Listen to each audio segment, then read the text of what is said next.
everyone, welcome back to English Ladder. ഇന്ന് ഞാൻ വന്നിട്ടുള്ളത് IELTSന്റെ പാർട്ട് 2 വീഡിയോ ആയിട്ടാണ്. അപ്പം ഏതാണ് പാർട്ട് 1 എന്നാണോ ചോദിക്കുന്നത്? ഉറപ്പായിട്ടും നിങ്ങൾ കണ്ടിട്ടുള്ള വീഡിയോ ആണ്. ജനറൽ ടിപ്സിനെ കുറിച്ച് നമ്മൾ ഒരു വീഡിയോ ചെയ്തിരുന്നു അല്ലേ? IELTSൽ നിങ്ങൾ സൂക്ഷിക്കേണ്ട ചില കാര്യങ്ങൾ. എന്താണ് IELTS? നമുക്ക് മറ്റൊരു ഫോറിൻ കൺട്രിയിലേക്ക് പോകണമെന്നുണ്ടെങ്കിൽ നമ്മൾ ഇവിടുന്ന് ഒരു ലാംഗ്വേജ് ടെസ്റ്റ് പാസ് ആവേണ്ടതായിട്ടുണ്ട്. അത് നിങ്ങൾക്ക് എല്ലാം അറിയാം. സോ പലരുടെയും ഡ്രീമാണ് നല്ല സ്കോറോടുകൂടി IELTS പാസ്സാകുക, വിദേശ രാജ്യത്ത് പോവുക എന്നുള്ളതൊക്കെ. അതുകൊണ്ട് തന്നെ നിങ്ങളെ ഹെൽപ്പ് ചെയ്യുന്ന കുറച്ച് ടിപ്സുമായിട്ടാണ് ഇന്ന് ഞാൻ വന്നിരിക്കുന്നത്. നമുക്കറിയാം 4 പേപ്പേഴ്സാണ് IELTSലുള്ളത്: റീഡിംഗ്, സ്പീക്കിംഗ്, ലിസണിംഗ്, റൈറ്റിംഗ്. ഇതിൻ്റെ ഒരു ജനറൽ അവയർനെസ് അല്ലെങ്കിൽ ജനറൽ ടിപ്സ് ഞാൻ തന്നു കഴിഞ്ഞു. ഇനി നമുക്കിതിൻ്റെ ഓരോ പാർട്ട് വെച്ച് തന്നെ പോകാം അല്ലേ? ഇന്ന് ഞാൻ നിങ്ങൾക്ക് എക്സ്പ്ലെയിൻ ചെയ്ത് തരാൻ പോകുന്നത് ലിസണിംഗ് എന്നതിൽ നമ്മൾ ശ്രദ്ധിക്കേണ്ട കുറച്ച് കാര്യങ്ങളെക്കുറിച്ചാണ്. അപ്പം ഒട്ടും വൈകാതെ തന്നെ നമുക്ക് മെയിൻ പോയിന്റിലേക്ക് കടക്കാം. ഫസ്റ്റ് പോയിന്റ് എന്താണെന്നറിയോ? നിങ്ങൾക്കറിയാമോ എത്ര കോൺവെർസേഷൻസ് അല്ലെങ്കിൽ എത്ര റെക്കോർഡിംഗ് ആണ് നമ്മൾ ലിസണിങ്ങിൽ കേൾക്കുന്നതെന്ന്? നമുക്ക് IELTS ലിസണിങ്ങിൽ 4 റെക്കോർഡിങ്സ് ആണുള്ളത്. അതായത് ഫസ്റ്റ് റെക്കോർഡിംഗ് എന്ന് പറയുന്നത് ഒരു ഡയലോഗ് ആയിരിക്കും. ഒരു എവറിഡേ കോണ്ടെക്സ്റ്റിൽ നമ്മൾ സംസാരിക്കുന്ന അല്ലെങ്കിൽ 2 പേര് സംസാരിക്കുന്ന കോൺവെർസേഷൻ ആയിരിക്കും ഫസ്റ്റ് റെക്കോർഡിംഗ് എന്ന് പറയുന്നത്. സെക്കൻഡ് റെക്കോർഡിംഗ് എന്ന് പറയുന്നത് മോണോലോഗാണ്. എന്താണ് മോണോലോഗ് എന്ന് പറഞ്ഞിട്ടുണ്ടെങ്കിൽ? മോണോലോഗ് എന്ന് പറയുന്നത് ഒരാളുടെ മാത്രം ശബ്ദമേ നമ്മൾ അതിനകത്ത് കേൾക്കത്തുള്ളൂ. ഒരാൾ എന്തോ ഒരു കാര്യത്തെക്കുറിച്ച് സംസാരിക്കുന്നു, അതാണ് മോണോലോഗ്. അതാണ് IELTSന്റെ സെക്കൻഡ് റെക്കോർഡിംഗ്, അതായത് മോണോലോഗ്. അത് എവറിഡേ സോഷ്യൽ കോണ്ടെക്സ്റ്റിനെ റിലേറ്റ് ചെയ്തിട്ടുള്ള ഒരു ടോക്ക് ഒക്കെ ആകാം. ഇനി തേർഡ് റെക്കോർഡിംഗ് എന്ന് പറയുന്നത് എന്താണെന്നറിയോ? ഇതും ഒരു കോൺവെർസേഷൻ ആണ്. ഇത് ഫസ്റ്റ് പാർട്ടിൽ നിന്ന് ഡിഫറൻഷിയേറ്റ് ചെയ്യുന്ന എന്താണെന്ന് വെച്ചിട്ടുണ്ടെങ്കിൽ ഇത് കുറച്ചുകൂടെ അക്കാഡമിക് റിലേറ്റഡ് ആയിട്ടുള്ള ട്രെയിനിങ് അല്ലെങ്കിൽ എഡ്യൂക്കേഷൻ റിലേറ്റഡ് ആയിട്ടുള്ള ഏരിയാസിനെ കുറിച്ചിട്ടുള്ള ഒരു സംസാരമായിരിക്കും. ഇവിടെ ഒരു കാര്യം കൂടെ ഉണ്ട് ആദ്യത്തേതിൽ നിന്ന് വ്യത്യസ്തമാക്കുന്നത്. എന്താണെന്ന് വെച്ചിട്ടുണ്ടെങ്കിൽ ഇവിടെ 2 പേര് തമ്മിലുള്ള സംസാരമല്ല നമ്മൾ കേൾക്കുന്നത്. 2ൽ കൂടുതൽ ആൾക്കാരുടെ ആക്സെന്റ്, ആൾക്കാരുടെ സംസാരം നമ്മൾ ഈ ഒരു റെക്കോർഡിംഗിൽ കേൾക്കും. ഇനി ഫോർത്ത് റെക്കോർഡിംഗ് എന്ന് പറയുന്നത് ഇതും ഒരു മോണോലോഗാണ്. ബട്ട് അവിടെ ഒരു സ്പീച്ച് അല്ലെങ്കിൽ ഒരു എഡ്യൂക്കേഷൻ റിലേറ്റഡ് ആയിട്ടുള്ള എന്തെങ്കിലും ഒരു ടോപ്പിക്കിനെ കുറിച്ച് ഒരു ലെക്ചർ അങ്ങനെയൊക്കെ ആയിരിക്കും ഈ ഫോർത്ത് റെക്കോർഡിംഗ്. അപ്പം എൻ്റെ സ്റ്റുഡൻസ് പലപ്പോഴും ചോദിച്ചിരിക്കുന്ന ഒരു കാര്യമാണ്, ഈ റെക്കോർഡിംഗ് ഒരു പ്രാവശ്യം അല്ലല്ലോ 2 പ്രാവശ്യമൊക്കെ കേൾപ്പിക്കുമല്ലോ, അപ്പം ആദ്യത്തെ വട്ടം മിസ് ചെയ്തു പോയത് എനിക്ക് പിന്നെ എഴുതി എടുക്കാമല്ലോ എന്ന്. പക്ഷെ അത് നടക്കില്ല കേട്ടോ. റെക്കോർഡിംഗ് ഒറ്റ പ്രാവശ്യം മാത്രമേ നിങ്ങൾക്ക് കേൾക്കാൻ സാധിക്കത്തുള്ളൂ. അപ്പോൾ എന്തെങ്കിലും ടെക്നിക്കൽ ഇറർ കൊണ്ട് എനിക്ക് കേൾക്കാൻ പറ്റാതെ വന്നിട്ടുണ്ടെങ്കിലോ, എന്തെങ്കിലുമൊക്കെ ഡിസ്റ്റർബൻസ് ഉണ്ടെങ്കിൽ ഞാൻ എന്ത് ചെയ്യും പെട്ടെന്ന്? അതിന് നമുക്കൊരു പോസിബിലിറ്റി ഉണ്ട്, ഒരു സൊല്യൂഷൻ ഉണ്ട്. എന്താണെന്നറിയോ?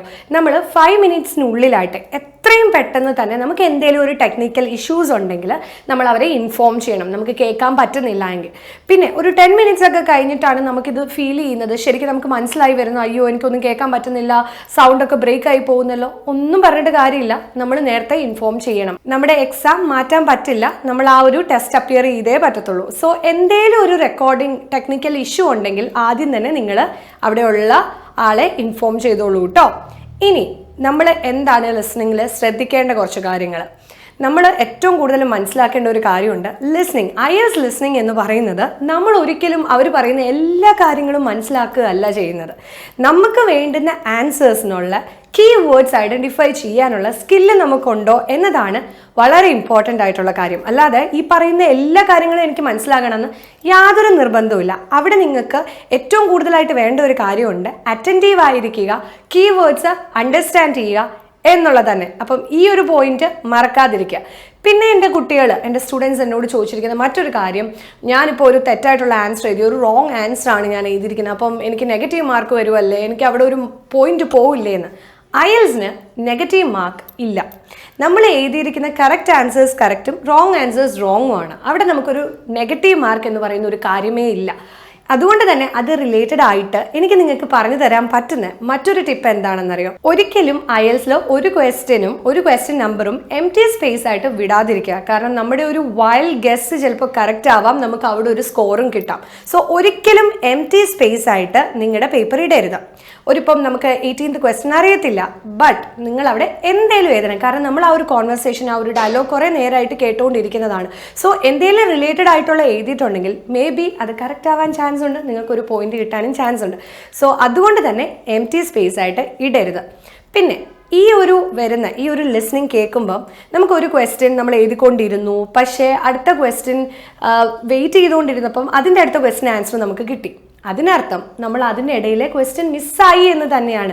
കാരണം ഓർഗനൈസേഷൻ ഉണ്ട് ഇതിന്. നമുക്ക് ഒരിക്കലും കേട്ട ആ ഒരു ഓർഡറിൽ മാത്രമേ നമുക്ക് ക്വസ്റ്റ്യൻസ് വരത്തുള്ളൂ. സോ നിങ്ങളൊരു കാര്യം കേട്ടു, അടുത്ത ആൻസർ കിട്ടി എന്ന് വെച്ചിട്ട് അതിൻ്റെ മുമ്പിലത്തെ മിസ്സായല്ലോ എന്നോർത്ത് ഒരിക്കലും സ്റ്റക്ക് ആയരുത്. കുറേ ആൻസേഴ്സ് ഇനിയും വരാനുണ്ട്. Move on. ഒരിക്കലും ഒരിടത്ത് ഈ ആൻസർ എനിക്ക് മിസ്സായല്ലോ എന്നോർത്ത് വെയിറ്റ് ചെയ്യരുത്. വരുന്ന അനുസരിച്ച് എഴുതിക്കൊണ്ട് പൊക്കോളുക. കാരണം മിസ്സായത് 1 മാർക്കായിരിക്കാം, നിങ്ങൾക്ക് കിട്ടാനുള്ളത് 20 മാർക്സ് ആയിരിക്കും. അപ്പം എപ്പോഴും ഈ ഒരു ടിപ്പ് മനസ്സിൽ വെച്ചോണം. Move on. Spelling mistakes count ചെയ്യുവോ?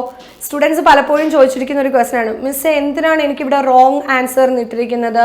ഇവിടെ ഞാൻ ആകെ ഒരു എക്ക് പകരം ഈ എഴുതിയതല്ലേ ഉള്ളൂ എന്ന്. IELTSൽ സ്പെല്ലിംഗ് മിസ്റ്റേക്ക് കൗണ്ട് ചെയ്യും. റോങ് ആൻസർ ആയിട്ടാണ് നമ്മൾ അതിനെ കൺസിഡർ ചെയ്യുന്നത്. അതുകൊണ്ട് തന്നെ സ്പെല്ലിംഗ് വളരെ ഓർത്ത് വേണം എഴുതാനായിട്ട്. ഇനി നമുക്ക് ഇവിടെ ഒരു ട്രാൻസ്ഫർ ടൈം, നിങ്ങൾക്ക് എല്ലാം അറിയാം IELTS ലിസ്ണിംഗിനാണ് 40 മിനിറ്റ്സ് ടൈം ഉള്ളതെന്ന് നമ്മൾ എപ്പോഴും കേട്ടിട്ടുള്ള ഒരു കാര്യമാണ് അല്ലേ. IELTS 40 മിനിറ്റ്സ് എന്ന് പറയുന്നത് 30 മിനിറ്റ്സ് എന്തിനുള്ളതാണ്? നമ്മൾ ലിസൺ ചെയ്തു, ആ ഒരു ക്വസ്റ്റ്യൻ പേപ്പറിൽ തന്നെയാണ് നമ്മൾ ആൻസേഴ്സ് എഴുതുന്നത്. ഇത് ട്രാൻസ്ഫർ ചെയ്യാനായിട്ടുള്ള ഒരു ടൈമാണ് 10 മിനിറ്റ്സ് എന്ന് പറയുന്നത്. ഇത് എപ്പോഴും 10 മിനിറ്റ്സ് ആണോ? അല്ല, ഇറ്റ് ഡിപ്പെൻസ്. എന്താണെന്ന് പറയട്ടെ.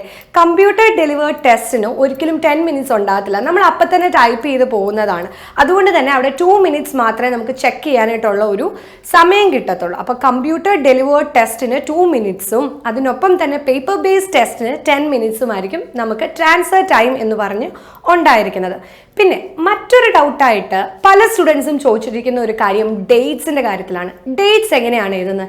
നിങ്ങൾക്കറിയാമോ ഡേറ്റ്സ് എങ്ങനെ IELTS എഴുതുന്നത്? പലപ്പോഴും ചോദിച്ചിരിക്കുന്ന ഒരു ക്വസ്റ്റ്യൻ ആണ്, ഏത് ഡേറ്റിലാണുള്ളതെന്ന്. അതെങ്ങനെ ആൻസർ ചെയ്യാൻ പറ്റും? നിങ്ങൾക്ക് 3 രീതിക്ക് ഡേറ്റ് എഴുതാം. എങ്ങനെയൊക്കെയാണെന്ന് അറിയാം. ഇപ്പം August 25 എന്ന് പറയുന്ന ഒരു ഡേറ്റ് എടുക്കുകയാണെങ്കിൽ August 25 എന്ന് നമുക്ക് എഴുതാം. അല്ലെങ്കിൽ 25th TH എഴുതിയിട്ട് ഓഗസ്റ്റ് എന്ന് നമുക്ക് എഴുതാം. അതുമല്ലെങ്കിൽ 25 ഓഗസ്റ്റ് എന്നതും എഴുതാം. ഈ 3 രീതിക്കും നമുക്ക് എഴുതാൻ പറ്റും. 25 August, 25th August, August 25th. ഇതെല്ലാം ശരി തന്നെയാണ് IELTSൽ. സോ എങ്ങനെ എഴുതിയാലും നിങ്ങൾക്ക് സ്കോർ കിട്ടും. പിന്നെ പ്ലൂറൽ ഫോംസ്, സിംഗുലർ ഫോംസ് അതെന്താണ് എന്ന് ചോദിക്കാറുണ്ട് കുട്ടികൾ. ഒരു എക്സാമ്പിൾ ഞാൻ നിങ്ങൾക്ക് പറഞ്ഞു തരാം. ഇപ്പം ആപ്പിൾ എന്ന് പറയുന്ന ഒരു വേർഡ്, ആപ്പിൾ ആണ് ആൻസർ. ബട്ട് നിങ്ങൾ എഴുതിയിരിക്കുന്നത് ആപ്പിൾസ് എന്നുള്ളതാണ്. അപ്പോൾ അത് ശരിയാണോ തെറ്റാണോ?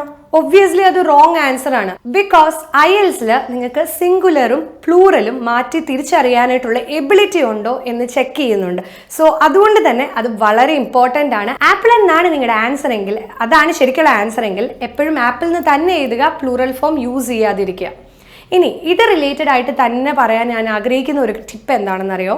നിങ്ങളെല്ലാം എൻ്റെ സ്റ്റുഡൻസിന് തന്നെ പറ്റിയിട്ടുള്ള ഒരു മിസ്റ്റേക്ക് ഉണ്ട്.